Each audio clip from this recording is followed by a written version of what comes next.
Hey guys, I'm Kane from Source Estate. I'm a property deal sourcer looking for opportunities for property investors and land developers. And today what we're going to be doing is seeing if we can find a good deal or a bad deal based on a random property on Rightmove. So what I'm going to be doing is showing you the process of how I work out how a good deal is. I'm going to show you an example of the spreadsheet and how the numbers are crunched, and that'll give you an idea on kind of the due diligence I put into when I have to find a deal. So we're going to be jumping in. We have found this opportunity on Rightmove. All I did was go on Kent and then type refurb in the keywords, and this was like the third option. So based on this, looking at the photos, we can see that this property needs an update. So we're looking for a flip opportunity, right? We're looking for a property that needs some work, and this clearly needs some work. It needs some new floorboards. It needs new everything.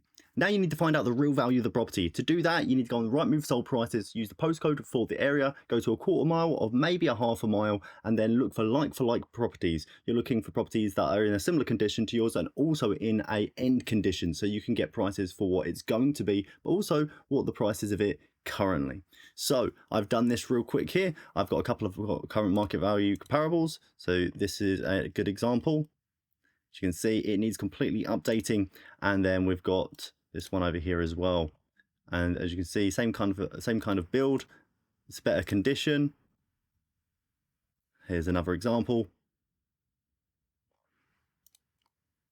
It's in a pretty good condition. Probably could do with a little bit of updating, but if you know you don't to that, at least that standard, this is kind of the average of what you can expect to get back in your returns. So once you've got those comparables, you need to find the name of the property here. You need to get the sold, what it's sold for, and when it's sold, and most importantly, the area per square foot. Then when you know when it's sold, you can correct that pound per square foot by the appreciation in the area. So once you have a pound per square foot that's been also corrected with area appreciation, you have a pretty good estimate if you average them all up into what that area goes for price per square foot. So you times that by the square footage of your property, and that will give us an end value and if it's below market value. And as you can see for this one, the end value for this property based on my comparables comes to 241. So it's been on the market for 325, which means it's been massively overvalued. In fact, if we look at the below market value, it's actually minus 57% below market value. So it's more than market value by almost 60%. So this, based on just these figures, would make it a pretty poor deal if you were to buy this at 325. When I was filming the video, I wasn't that clear on the build costs for what we used for this project. We just used 48,000 for the sake of having a round number and shorten the video. However, on our real projects, we have builders in place that quote our builds and are ready to take those on if you decide to go with them. We would need this at about 140 for this to make sense if we wanted to buy this and then flip it on. So that's quite a big negotiation that needs to be had. And of course, we do these negotiations all the time. So we're willing to give these crazy low numbers with the attempt that maybe someone might be in the position where they need to sell for that much and they're willing, as long as it's a fast, quick sale.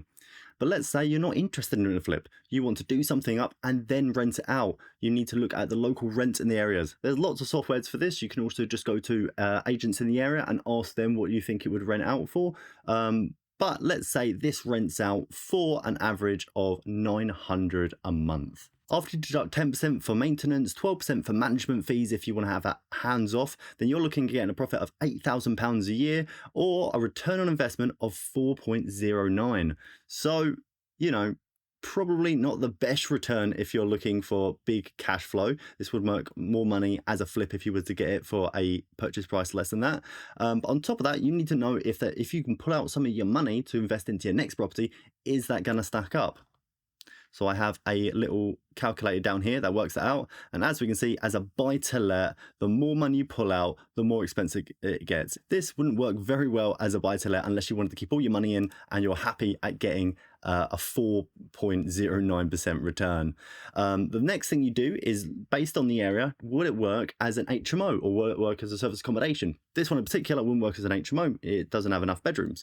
But as a service to accommodation, this is based in Whitstable, which is a very popular area for tourists. So one way to do that is go on Airbnb, look at all local comparables, look at other places that look similar to it, look at the average occupancy and the average daily rate. There's also software to do that, and I've got that software right here. So if we put in for a 2-bed, 1-bath, 4-guest in this particular postcode, we can see that the average daily rate is 122 with an average occupancy of 70.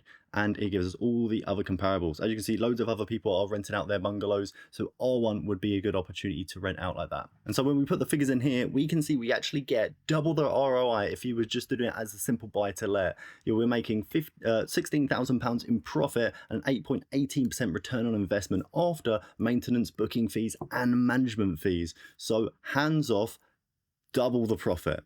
On top of that, this is if you leave all the money in the deal. What gets really exciting with this potential opportunity is if you was able to refinance. If we look down here, we actually get a better return the more we pull out our money. So if we go to the max and say we get a 75% refinance, we only leave £16,000 in the deal and we profit $5,200 after all expenses, which actually gives us a return on investment of 32%. It means we're going to be able to get our money after 3 years all out of the deal if we did it service accommodation. So there is potential here if it could be turned into a serviced accommodation. But overall, this potential property doesn't look like a good opportunity because you're going to have to get the price so far down for the figures to work on this. If we were to pay the 320, I believe they were asking, then we'd only be getting a return on investment of 2%. If we would pull out 75%, or if we pulled out if we left all the money in the deal, then we're only getting 4%. So this particular deal isn't a great opportunity. However, we are searching for deals like this all the time. And if you want to save yourself doing all that hard work, get in touch with me, book a 30-minute call and see if we can work together.